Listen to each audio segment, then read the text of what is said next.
Menyongsong ramalan ke-8 Joyoboyo.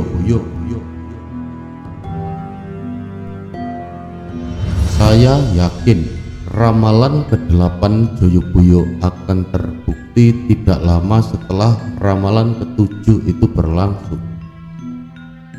Dan saya yakin ramalan ke-7 terbukti karena 6 ramalan sebelumnya sudah terbukti. Murcane Sabdo Palon Noyo Genggo, runtuhnya Mojopahit. Semut ireng anak-anak sapi, masuknya Belanda. Kebu nyabrang kali, Belanda kenyang dan hengkang. Kejajah saumur jagung karo wong cebol kepalang. Penjajahan Jepang selama 3,5 tahun sama angkanya dengan usia jagung 3,5 bulan. Pitik tarung sak kandang, perang saudara di zaman Bung Karno, dan kode ijo ongkang-ongkang, tentara berkuasa di era Orde Baru Soeharto. Bagi yang tidak percaya nubuat, nujum atau ramalan, baiklah saya sampaikan pesan dari para sejarawan. Mereka mengingatkan kita, setiap tempat memiliki siklus sejarahnya masing-masing. Nusantara, menurut studi mereka, memiliki cakra manggilingan alias putaran 700 tahun. Lihatlah kisaran 2012 adalah 700 tahun waktu dari kejayaan Mojopahit dan 2 kali 700 tahunan dari kejayaan Sriwijaya. Lalu bagi yang tidak percaya klinik, terawangan alias penglihatan, baiklah juga saya sampaikan pesan dari dunia ilmiah, yakni fisika modern temuan abad ke-20, bahwa chaos alias kekacauan akan terdorong ke arah chaos lebih lanjut sampai akhirnya ke puncak chaos.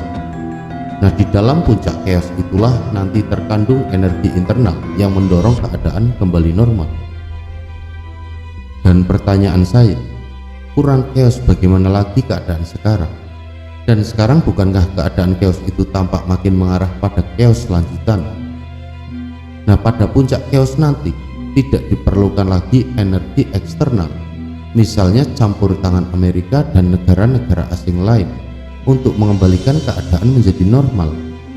Pengembalian pada keadaan normal akan terdorong dengan sendirinya oleh energi internal.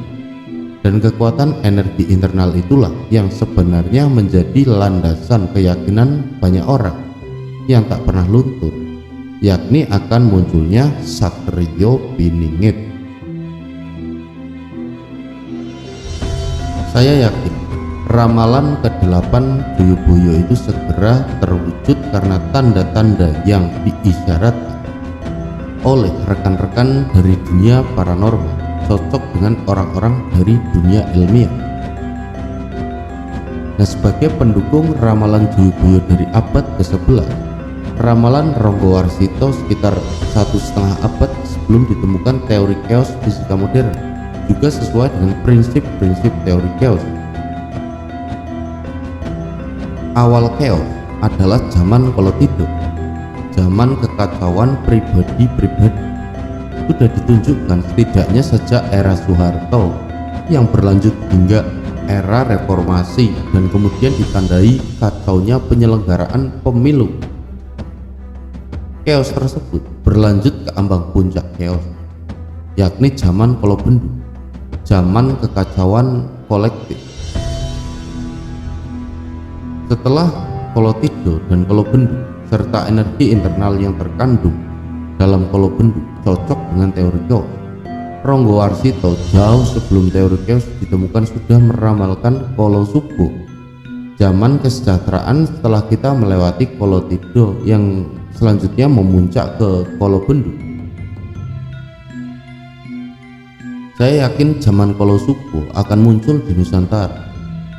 Buku Profesor Arcio Nunes dos Santos, Atlantis, The Lost Continent Finally Found, terbitan 2005, menunjukkan bahwa kerajaan Atlantik yang pernah berjaya dan sampai sekarang masih misterius bisa jadi tempatnya tidak di mana-mana, melainkan di Nusantara ini.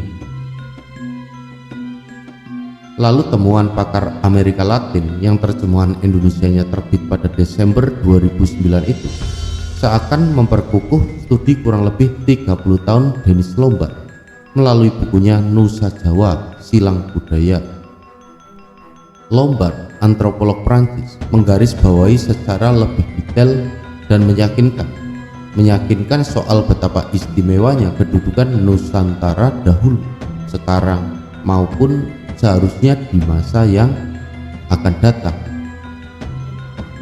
Dan izinkan saya untuk selalu yakin pada harapan itu.